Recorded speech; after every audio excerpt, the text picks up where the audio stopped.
TV 9 news కి స్వాగతం.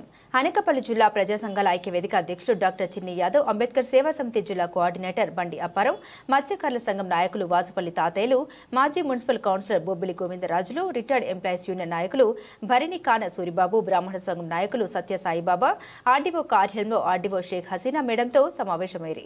ఈ సందర్భంగా ప్రజా సంఘాల నేతలు మాట్లాడారు. అనకాపల్లి పట్టణంలో వందల కోట్ల విలువైన ప్రభుత్వ ఆస్తులు నిరుపయోగం ఉండడమే కాకుండా అసంఘ కార్యకలాప నిలయంగా మారుతున్నాయని ఆవేదించుతూ ఈరోజు ప్రజా సంఘాల ఐక్యవేదిక తరఫున ఆర్డీఓ గారికి రిప్రజెంటేషన్ ఇవ్వడం జరిగింది. మరి కోట్ల రూపాయల విలువైన పట్టణంలో కోర్టు బిల్డింగ్ కానీ, ఆఫీస్ బిల్డింగ్ కానీ, అలాగే ఆర్ఎంపీ బిల్డింగ్ కానీ కోట్ల రూపాయల ఆస్తులు మరి అటు నిరుపయోగంగా వదిలేసి మరి కోర్టు బిల్డింగ్కి నెలకి లక్షలు, అలాగే రిజిస్ట్రేషన్ ఆఫీస్కి, అలాగే ఎక్సైజ్ ఆఫీస్కి, అలాగే ఆ ఫారెస్ట్ ఆఫీస్కి అన్ని ఆఫీసులు కూడా ప్రభుత్వ ఆస్తుల నుండి కూడా అద్దెలు చెల్లిస్తూ లక్షల కోట్ల రూపాయల అద్దెల రూపాయలు చెల్లిస్తూ ప్రజాధనం దుర్వినియోగం చేస్తున్నారు.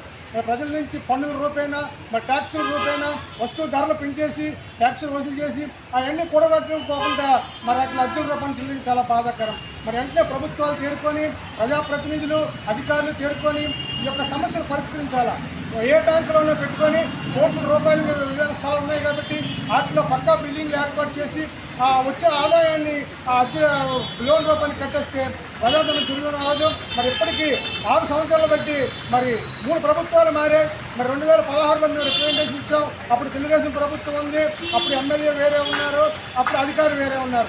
అలాగే 2022లో మేము ఇచ్చాము, అప్పుడు ప్రభుత్వం వేరే ఉంది, అధికారులు వేరే ఉన్నారు, ఎమ్మెల్యే వేరే ఉన్నారు. మరి ఈరోజు 2025 ఇదే సమస్యలు మేము రిప్రజెంటేషన్ ఇచ్చాం. ప్రభుత్వం వేరే ఉంది, ఎమ్మెల్యే వేరే ఉన్నారు, అధికారులు వేరే ఉన్నారు. ప్రభుత్వాలు మారుతున్నా, పాలకులు మారుతున్నా, అధికారులు మారుతున్నా ప్రజల సమస్యలు అలాగే ఉన్నాయి. కాబట్టి మీ అందరూ ఒకరోజు సిట్టింగ్ ఏర్పాటు చేసుకొని సమస్యల్ని విధంగా చేయవలసిందిగా కోరుతున్నాం. మరి ఈ ప్రభుత్వం కూడా మరి ఆస్తులు కూడబెడతాం, ప్రజాధనాన్ని కాపాడుతామని వచ్చారు. మరి ఏ విధంగా మీరు కూడబెడుతున్నారు? మరి కోట్ల రూపాయలు అద్దెలు తిరుగునే అమ్ముకుని మీరు ఏం చేస్తున్నారు?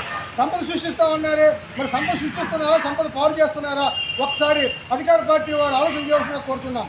ఇప్పటికైనా కళ్ళు తెరిచి మీ అంతా ఒక సమావేశమై ఈ యొక్క కోర్టు బిల్డింగ్ని కానీ, రిజిస్టర్ ఆఫీస్ బిల్డింగ్ని కానీ పక్కా బిల్డింగ్లు ఏర్పాటు చేసి ప్రతి ప్రభుత్వ వ్యవస్థ కూడా ప్రభుత్వ కార్యాలయం ఉండే విధంగా చర్యలు తీసుకుంటారని మేము ఆశిస్తున్నాం. లేని ఎడల మా ప్రజా సంఘాల తరఫున ఈ సమస్యను ఉధృతం చేసి జిల్లా స్థాయిలో ఆందోళన కార్యక్రమం చేపడతామని ఈ సభాముఖంగా తెలియజేస్తూ సెలవు తీసుకుంటున్నాం.